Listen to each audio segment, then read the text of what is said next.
This is part 2 of how I made my hat look like this when at one point things were looking like this. I'm taking you along with me as I make my first ever competition build as someone who's been making cosplays for over a decade so that you can bear witness to all my challenges, triumphs, and everything in between. In the last video, I covered how I made the pattern for this hat, but now it's time to make the real deal. I put together foam pieces first with contact cement, with the plan being to cover them in fabric afterwards. I've heard that cosplay judges take off points for any raw fabric edges, so I decided to take things one step further and make a full lining for the inside. And now it's time to move on to the gold pieces. In order to recreate this design, I figured triangular foam dowels would look best, and while those were drying, I sculpted the snake that goes in the front out of foam clay. I thought it would look cool to embed these little red gems into the clay to make them look like eyes, but yeah, these were not looking good. I think these gems were just way too big for its head, but luckily I had these smaller gems that seemed to look much better. I also cut out the wings that go on either side, and let me tell you, these edges were looking rough. I'm gonna need to Dremel the shit out of this thing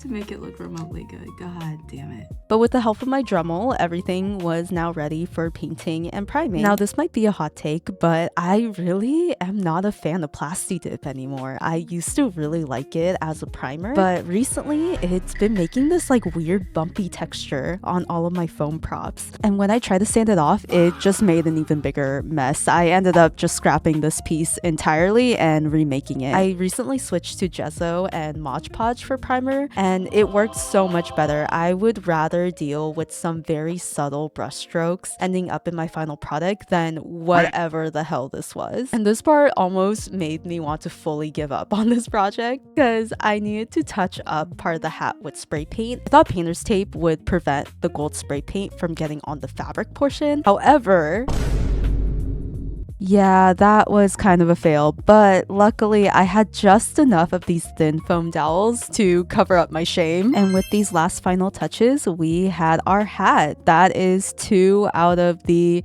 God, I don't even know how many more accessories, but thanks for watching. Next up, I'll be tackling his chest plate, so if you like this series, stay tuned.